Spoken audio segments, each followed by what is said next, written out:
안녕하십니까. 이 세상 어딜 가든지 이 노래를 또 들으면서 다시 한번 생각을 하게 되었습니다. 저희들에게 주어진 후반기 첫 안식일에 가장 참 필요로 되는 찬양을 들려주셔서 감사드리고, 특별히 귀한 손님들과 함께 예배를 드릴 수 있게 되어서 얼마나 기쁜지 모르겠습니다. 그래서 이제 후반기 시작이니까 구호를 외쳐보고 또 말씀을 듣도록 하겠습니다. 제가 예수만 하면 여러분들은 어떻게 하시는 거예요? 예수만 따라가자. 그냥 예수만 따라가자. 이렇게 하겠습니다. 예수만 따라가자. 자, 감사합니다.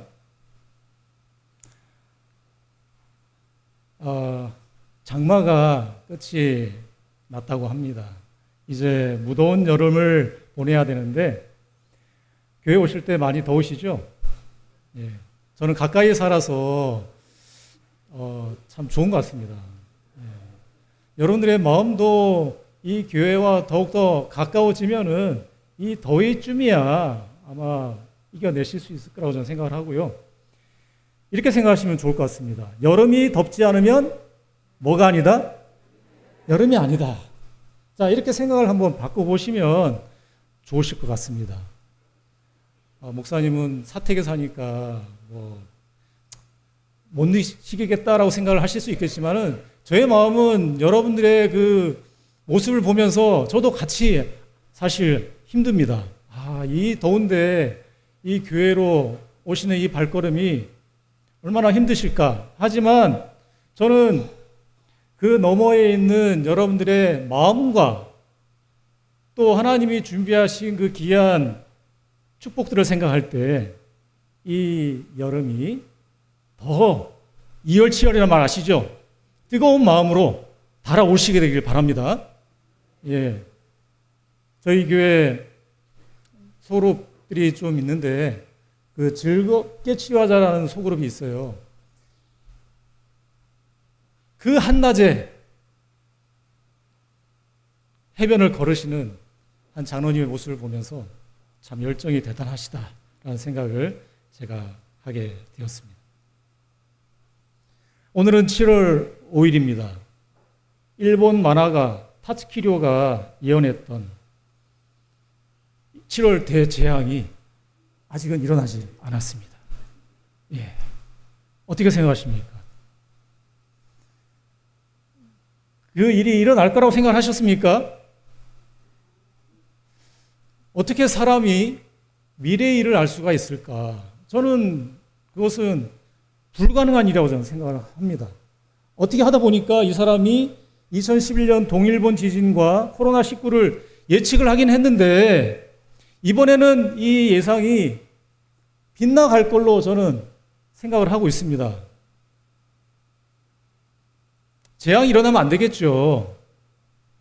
그러나 앞으로 어떠한 일이 일어날지는 모르겠지만 그 일들을 마음으로 준비하는 자세가 필요한 것이지, 그 일이 그 날에 일어난다고 해가지고 그 날을 내가 기다렸다가 하지 않는 것은 그것은 이율배반적인 생각이라고 저는 생각을 합니다.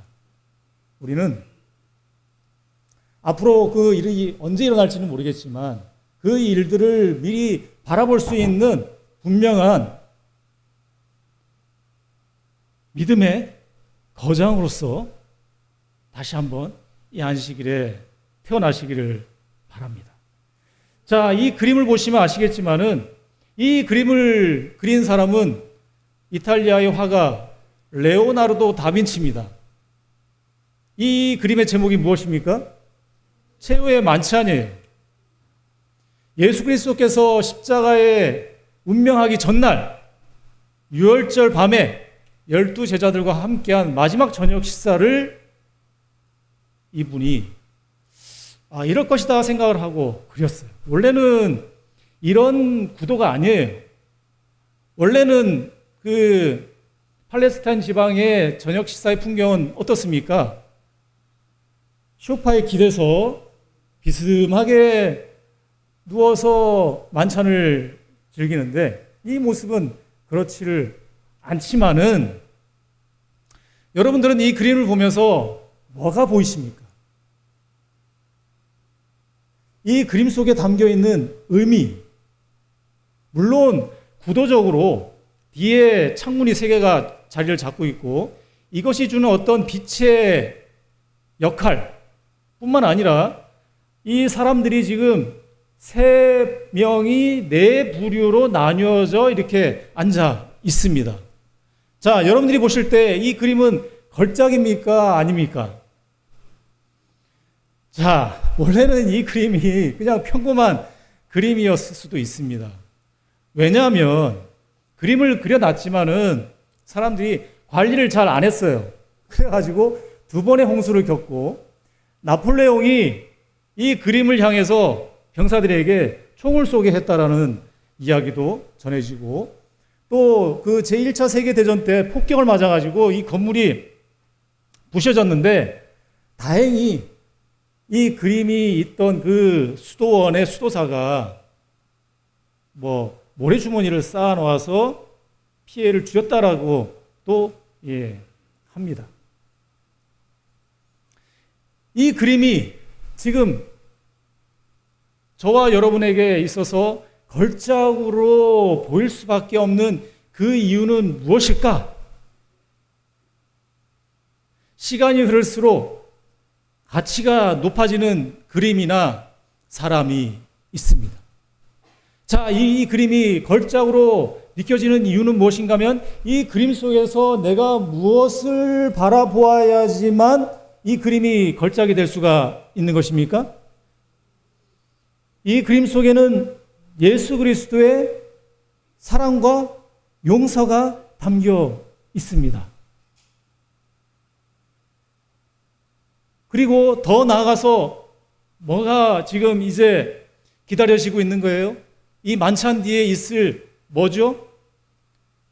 예수 그리스도의 십자가를 내가 바라보고 그것을 생각할 수만 있다면 이 그림은 걸작이 되는 것입니다. 아직도 이 그림을 보고 이게 뭐 걸작이야 라고 생각을 할 수도 있겠지만 지금도 많은 사람들이 이 그림을 보기 위해서 2주 전에 예약을 해야 한다고 합니다. 그리고 또 이 그림을 볼 수 있는 시간도 정해져 있어요. 그만큼 이 그림이 많은 사람들에게 가치가 높은 걸작임에 틀림이 없습니다. 하지만 여러분들은 이 그림 속에서 예수 그리스도의 용서와 사랑과 십자가를 생각하게 될 텐데 지금 이 그림에 숨어 있는 그 장면들이 몇 가지가 있습니다. 자, 잘 보이시지 않으시죠? 흐릿해서 이게 복원을 거치다 보니까 1777년부터 1999년까지 20년 동안 복원을 했는데 그냥 이 정도입니다. 이 그림의 그 기법이 프레스코 기법, 프레스코하고 프레스코 기법이라는 게 뭐냐면은 회반죽 위에다가 그림을 그리는 거예요. 그러다 보니까 그림을 빨리 그리지 않으면은 수정을 할 수가 없어요. 그래서 이 레오나르도 다빈치가 바탕에 납을 바르고 회반죽 위에 납을 칠하고 그림을 그렸는데 그게 오히려 신의 한 수가 되지를 않았습니다. 웬걸 그리고 나니까 이 그림이 금이 가기 시작하고 떨어지기 시작하는. 그래서 이 그림을 복원하기 위해서 많은 사람들이 또 지금은 관람 시간을 줄여가면서 사람들에게 제한적으로 볼 수밖에 없도록 해놨는데 이 그림을 보시면 아시겠지만 이 그림 속에 유다가 지금 어디에 있습니까? 자, 유다가 어디에 있어요? 자, 오른쪽. 하나, 둘. 자, 몇 번째라고 집사님? 세 번째? 하나, 둘, 셋. 지금 네 번째쯤에 유다가 돈주머니를 쥐고 있습니다. 돈주머니를 쥐고 있어요. 자, 지금 현재 상태를 보니까 어떤 거예요? 이제 이미 유다는 예수님을 뭐 했어요? 팔았습니다. 얼마에? 은 30냥. 어제 제가 설명을 잠깐 드렸지만 마리아가 예수님께 부은 그 향유의 가치는 한 성인이 1년 동안 일을 해서 벌 수 있는 돈의 양이라고 했습니다. 그런데 이 유다가 판 그 금액은 얼마치일까요? 성인이 120일을 일하면 벌 수 있는 양이라고 합니다. 생각해 보세요. 예수님을 은 30냥에 판 유다. 그러나 1년치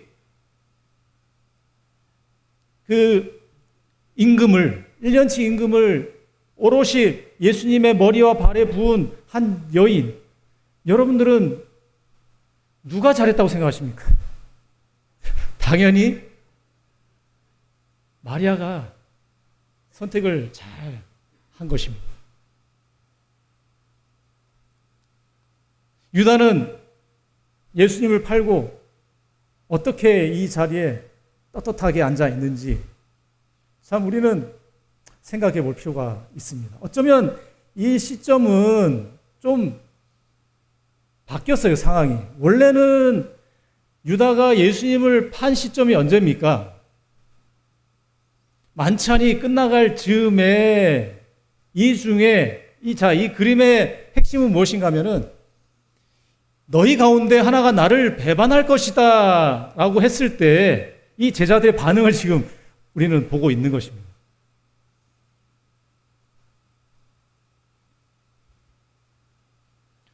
지금 이 제자들이 지금 앉아 있는데 이 사람들의 표정을 보니까 누가 지금 예수님을 팔지에 대해서 모두가 지금 긴장을 하고 있는 모습을 우리가 보게 됩니다. 이 장면 속에서 예수님은 제자들에게 성만찬을 통하여 유월절의 의미와 새로운 미래를 보여주고 계십니다. 그런데 그림 속에 유다는 돈자루를 쥐고 있습니다. 이미 예수를 팔았음을 알 수가 있습니다. 하지만 화가는 유다를 그림 속에 놔봐놨는데 어쩌면 그의 배반을 예수님이 이미 알고 계셨음을 암시하고 있다라고 생각이 들 수가 있는 것입니다. 자, 우리는 이제 이미 유다가 예수님을 팔았다는 것을 너무나 잘 알고 있습니다.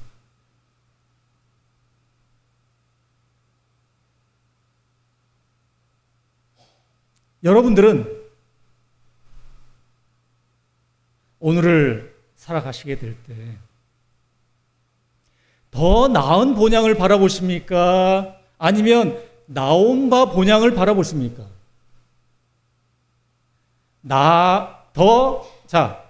잘 들으셔야 됩니다. 더 나은 본향과 나온 바 본향이 뭐가 다르죠? 더 나은 본향, 나온 바 본향. 두 말씀의 차이가 있습니다. 자, 나온 바 본향은 어딜까요? 아브라함이 어디에서 왔죠? 갈대아 우르에서 왔습니다. 그런데 가나안에 뭐가 들었죠? 흉년이 들었어요.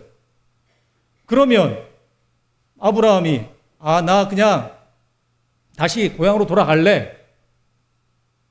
그게 아니고 아브라함은 나온 바 본향이 아닌 더 나은 본향을 바라보았다라는 것을 여러분 생각하시길 바랍니다. 유다는 결국 무엇을 선택했습니까? 나온 바 본향을 선택하였습니다.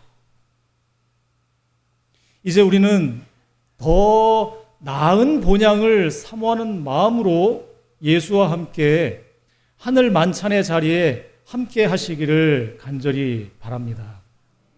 믿음의 거장, 믿음의 거장은 더 나은 본향을 바라보는 사람이에요. 여러분, 오늘 제가 굳이 겸손 예식을 하지 않고 성만찬 예식을 하지 않지만 이 그림을 바라보시면서 여러분들도 더 나은 본향을 바라보는 마음으로 이 하루를 보내셨으면 참 좋겠습니다. 이 그림을 그린 화가가 마에스트로, 이 마에스트로라는 표현은 음악이나 예술가에게 붙이는 표현이고 그것을 한국말로 거장이라는 표현을 씁니다. 저와 여러분들은 비록 그림을 잘 그려서 전시를 했을 때 누군가 볼 수 있을 정도의 화가는 아니지만 이 그림을 바라보시면서 예수님의 등 뒤에 있는 그 새 창, 이 새 창은 무엇을 상징할까요? 하늘 본향을 보여주고 있는 것입니다. 세계가 의미하는 것을 이 화가는 그 그림 속에 담아놓았습니다. 지금 예수님 옆에 도마가 지금 뭘 하고 있어요? 손가락을 지금 펴고 있죠. 이거 지금 뭐 하고 있는 겁니까? 지금 예수님의 그 십자가의 흔적을 확인하기 위해서 손가락을 지금 펴고 있습니다.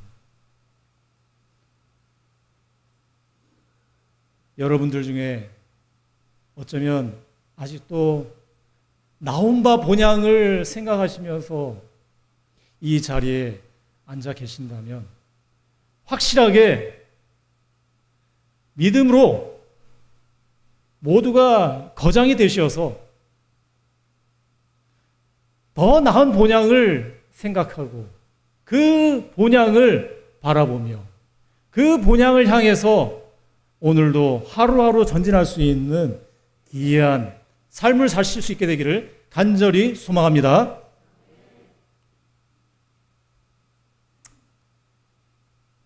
믿음의 거장이 되는 방법은 무엇일까요? 겸손과 성만찬을 생각할 때 회개가 일어나야 합니다. 마태복음 3장 2절에 아주 유명한 말씀이 있습니다. 회개하라 천국이 가까웠느니라 하였으니 점점점 8절에 그러므로 회개에 합당한 무엇을 맺고 무엇을 맺고 열매를 맺고. 오늘 안교 시간에 어떤 성령의 열매를 원하냐고 물어보셨을 때 이번 달 달력에 충성이라는 글자가 지금 새겨져 있습니다. 집집마다 여러분 달력, 교회 달력 있으시잖아요. 충성. 내가 무엇을 충성해야 할까요? 충성이라는 것은 변화없는 마음을 말하는 것입니다. 믿음이 거장이 되는 방법은 겸손과 성만찬을 통해 회개가 일어나게 될 때 믿음의 거장이 될 수가 있는 것입니다.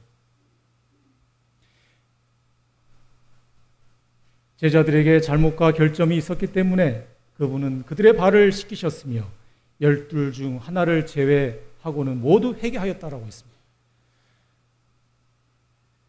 최후의 만찬 속에 담겨있는 그 제자 중에 한 사람은 회개하지를 않았습니다. 회개할 기회가 있었지만 회개하지 않았습니다. 여러분, 회개하지 아니한 한 사람이 되지 맙시다.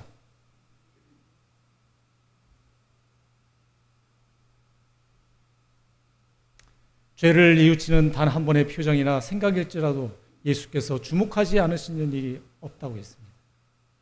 회개하며 슬픔에 잠긴 이들을 위하여 그분은 지금도 기다리고 계십니다. 여러분, 오늘 비록 내가 누군가의 발을 씻지는 않지만 예수 그리스도께서 나의 발을 씻기셨고 예수님도 유다의 발을 씻기셨어요. 마찬가지로 지금 이 시간 내가 고백할 수 있는 한마디가 있다면 결코 예수님을 배반하지 말아야 할 텐데 유다와 베드로가 예수님을 똑같이 배반했지만 베드로는 양심적으로 예수를 팔지는 않았습니다. 왜 그럴까요? 그의 눈빛이 흔들렸기 때문에 그렇습니다. 예수님을 바라볼 때 눈빛이 흔들릴 수 있는 사람, 그 사람이야말로 양심적으로 예수를 팔지 않을 사람이에요. 베드로가 유다 뒤에 있죠. 유다는 돈자루를 쥐고 있고 베드로는 지금 뭐를 쥐고 있어요? 뭐를 쥐고 있을까요? 칼을 쥐고 있습니다. 칼을 쥐고 있어요. 그만큼 열정이 있는 사람이었습니다. 예수님을 죽이려고 했던 것은 아니겠죠. 그는 그만큼 충성스러운 부목자였습니다.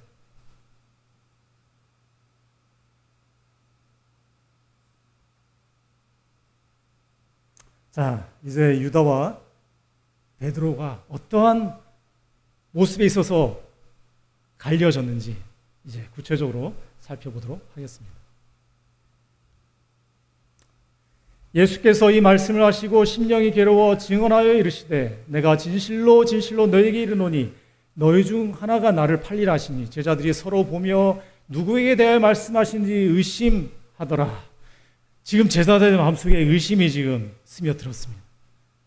어쩌면 베드로의 마음에도 그런 마음이 지금 스며들었는지 모르겠습니다. 그런데 예수께서 대답하시되 내가 떡 한 조각을 적셔다 주는 자가 그니라 하시고 곧 한 조각을 적셔서 가룟 시몬의 아들 유다에게 주시니 조각을 받은 후 곧 사탄이 그 속에 들어간지라. 내가 하는 일을 속히 하라 하시니 유다는 망설임 없이 그 자리를 벗어났습니다. 그 조각을 받고 곧 나가니 밤이 되었습니다. 이제 예수 그리스도가 잡히는 그 광경이 펼쳐지게 되는 것입니다. 아직까지는 유다에게는 가능성이 있었지만 그는 경계선을 넘어갔습니다. 예수 그리스도의 용서와 사랑을 다시 한번 내가 확인할 수 있는 기회를 하나님께서 이 시간 주셨습니다. 지금 이 순간에 아직도 선택의 기로에 서 계신 분들이 있으시다면 나온 바 본향이 아닌 더 나은 본향을 선택하시기를 바랍니다. 아직은 더 나은 본향을 선택할 수 있는 기회가 살아있음에 감사하시기를 바랍니다. 지금 이 순간 더 나은 본향을 선택하시길 바랍니다. 하얏 무어라는 사람이 하나님 아래 모든 민족이 포함됨을 기념하기 위해 2000년의 특별한 그림을 그렸습니다. 지금 보이는 이 곳은 그 미국의 로마린다 대학의 도서관입니다. 저도 이 로마린다 대학에 한 번은 가보고 싶어요. 참 하나님의 은혜로 앤드류스 대학은 가봤는데 제가 로마린다 대학은 아직 못 가봤습니다. 자, 이 사진에 걸려있는 대상자들이 참 다양합니다. 왼쪽부터 보시면은 몬테나의 까마귀, 북아프리카의 베르베르, 케냐의 마사이, 중국 에콰도르, 아프가니스탄, 예수, 에티오피아, 멕시코의 첼탈, 브라질의 카넬라, 파푸아뉴기니, 브리시티, 콜롬비아의 살리시, 몽골의 모습. 원래 제목이 무엇일까요? 이 지구상에 있는 모든 민족들을 다 표현한 그림이 이 그림입니다. 이 그림은 인류의 구속을 위해 예수님이 성만찬을 통해 보여주신 그 모습을 레오나르도 다빈치가 그린 것처럼 또 다른 측면에서 우리에게 보여주는데 여기 지금 그림의 제목은 더 넥스트 서퍼입니다. 최후의 만찬이 아니라 뭘까요? 차후의 만찬. 차후의 만찬. 예수님이 이 땅에 다시 오실 때는 예수님을 배반하는 사람 없이 모든 민족이 함께 성만찬 예식을 하게 될 것을 보여주고 있습니다. 이 작품을 보신 남대구 목사님이 시를 지으셨는데 제가 그 시를 한번 담아왔습니다. 최후의 만찬과 차후의 만찬, 제목이 그렇습니다. 글자가 보이시나요? 잘 안 보이시죠? 제가 읽어드릴게요. 최후의 만찬석엔 12제자 앉아 있으나 차후의 만찬석엔 12지파 앉으리. 12제자 모두는 히브리인이었으나 12지파 사람들엔 온갖 인종 다 있으리. 거기는 모두 다 남자들이었으나 저기는 남녀가 고루 섞여 있으리. 여자도 있어요, 지금. 서운해하지 마십시오. 2000년 전 만찬에는 그런 사람 못 끼리. 첫 번째 만찬상엔 떡과 포도주뿐이었으나 두 번째 만찬상엔 진수성찬 풍성하리. 오늘 첫째 안식일인데 까딱했으면 식사가 없을 뻔했어요. 그런데 오늘 식사를 제공해 주신 가정에 참으로 감사를 드립니다. 차후의 만찬은 영생을 경축하리라. 최후의 만찬석은 슬픔에 눌렸으나 차후의 만찬석엔 기쁨이 넘쳐나리. 그 자리에 누가 있어야지 기쁨이 넘쳐날까요? 바로 내가 있어야지 기쁨이 넘쳐나시겠죠. 유다가 아닌 그 자리에 유다가 아닌 만찬석에, 차후의 만찬석에 내가 그 자리에 있을 수 있게 되기를 간절히 바랍니다. 히브리서 11장 15절 16절 같이 읽겠습니다. 그들이 시작. 그들이 나온 바 본향을 생각하였더라면 돌아갈 기회가 있었으려니와 그들이 이제는 더 나은 본향을 사모하니 곧 하늘에 있는 것이라. 이러므로 하나님이 그들의 하나님이라 일컬음 받으심을 부끄러워하지 아니하시고 그들을 위하여 한 성을 예비하셨느니라. 그 성은 어디입니까? 나온 바 본향입니까? 더 나은 본향입니까? 확실하게 아셨습니까? 유다는 어쩌면 이 땅에 더 많은 관심을 가진 자였습니다. 어제도 살펴보았지만 유다는 한 여인이 예수께 드린 그 향유에 탐심을 낸 자였습니다.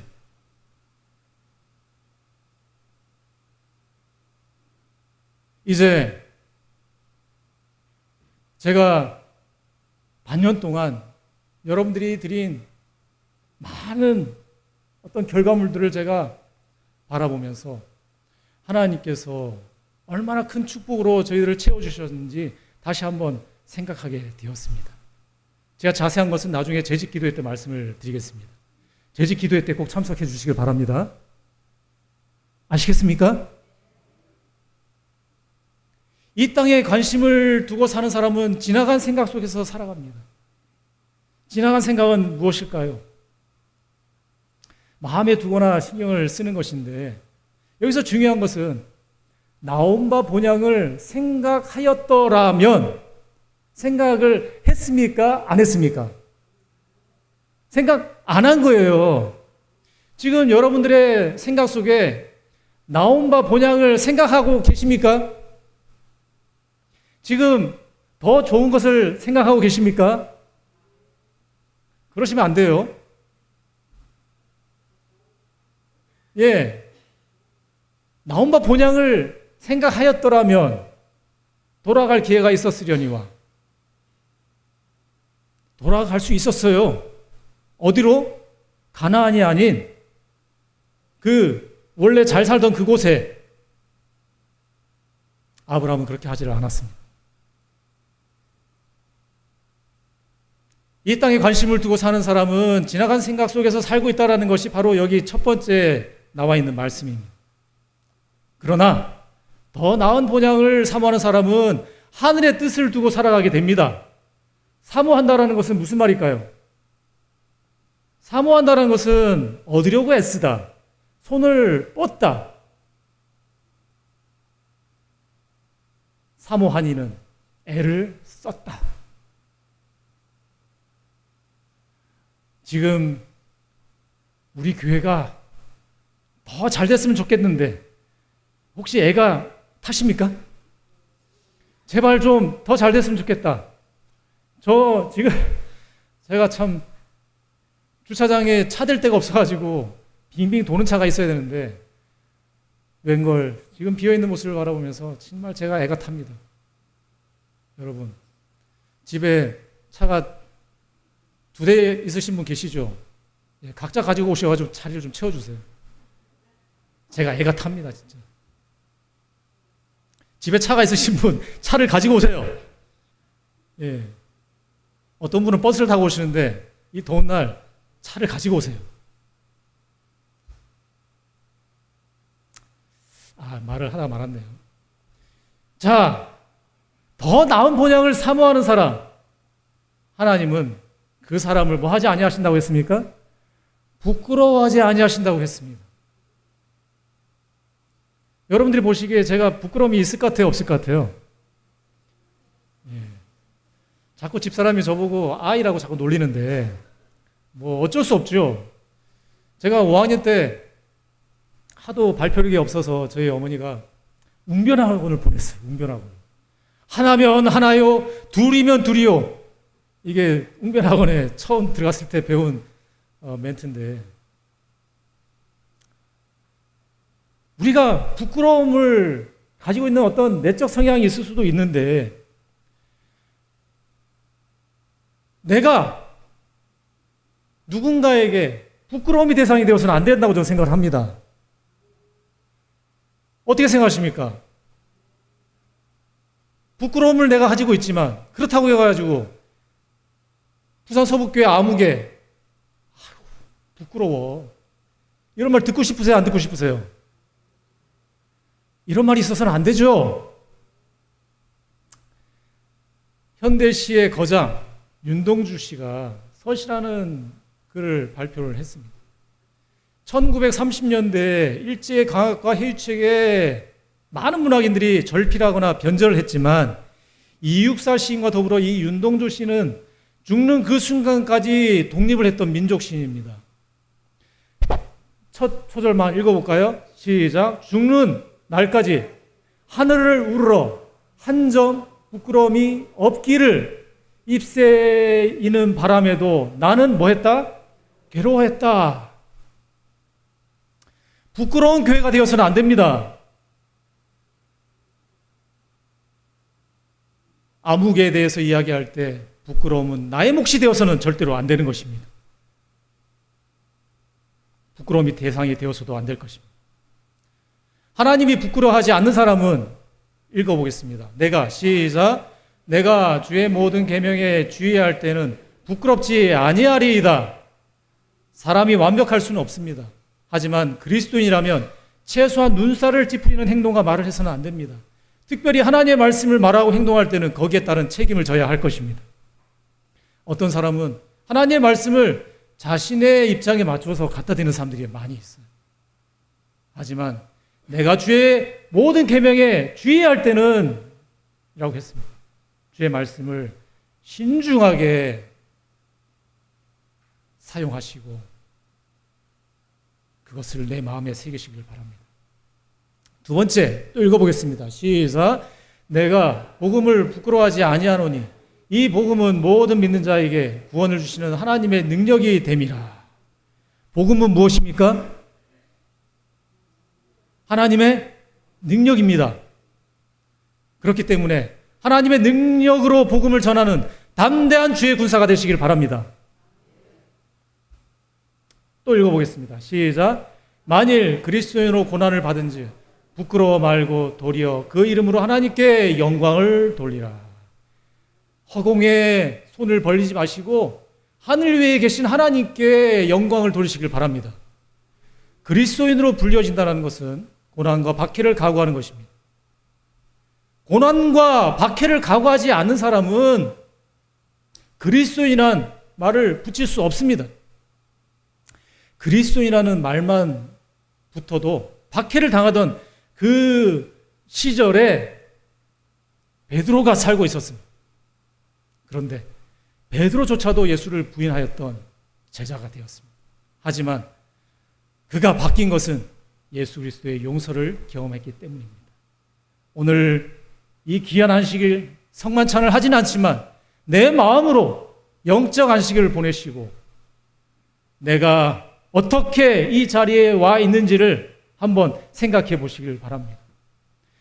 그는 예수님의 제자로 인정받기를 원치 않았다고 했습니다. 언제요? 고난과 박해가 올 때. 그러나 불꽃이 베드로의 얼굴을 비추자 문을 지키던 여인이 그를 유심히 바라보았습니다. 그 여인은 그가 요한과 같이 들어오는 것을 보았다고 했고 그의 얼굴이 절망적인 모습이었다라고 했습니다. 베드로는 정말 놀라고 당황했습니다. 군중들의 눈은 다 베드로에게 쏠렸습니다. 여러분, 내가 예수 그리스도를 부인하게 될 때 재림교회는 너무나 좁기 때문에 오늘 일어난 일이 금방 퍼진다는 거 아셔야 됩니다. 대총회장이 선택이 됐어요. 뽑혔어요. 그거를 오늘 새벽에 알았다니까요. 미국하고 한국하고 지금 시차가 틀리죠. 지금 미국은 몇 시입니까? 지금 밤 시간일 거예요, 아마. 대총회장을 뽑았습니다. 부산 서북교에서 일어난 일이 미국에서도 알 수 있다는 것입니다. 사람들은 모두가 지금 다 누구를 보고 있습니까? 나를 보고 있어요.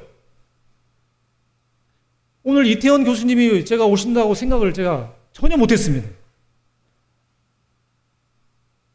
이제 돌아가시면 부산 서북교회는 이런 교회다라는 것을 아마 가서 말씀을 하실 거예요. 우리 부산 서북교회가 어떤 교회가 되어야 될까요?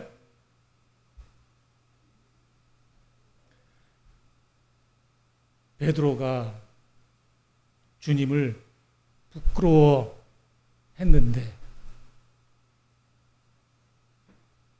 그는 그렇게 주님을 빨리 부인할 줄을 자신도 몰랐을 거예요. 베드로는 그의 진정한 신분을 나타내려 하지를 않았습니다.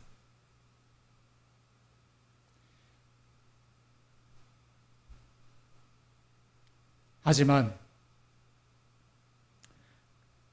구주께서는 얼굴을 찌푸린 재판장들로부터 얼굴을 돌려 그분의 가련한 제자를 유심히 바라보셨습니다. 엄청나게 고문을 당하고 있었습니다. 그와 동시에 베드로의 시선도 주님께 이끌렸다. 빨간 글씨 같이 읽겠습니다. 시작. 그 부드러운 얼굴에서 그는 깊은 동정과 슬픔을 볼 수 있었을 뿐 분노의 그림자는 추워도 볼 수 없었다. 모두가 주님을 중심으로 모여 있고 시선이 주님께 고정되어 있습니다. 오늘 하루 온전히 주님께 여러분들의 시선을 고정하시기를 바랍니다. 그리하여 나온 바 본향을 바라보지 마시고 더 나은 본향을 향해 오늘도 내일도 끝까지 승리하며 충성스럽게 살아갈 수 있는 저와 여러분 되시기를 간절히 소망하면서 말씀을 마치겠습니다. 기도하겠습니다.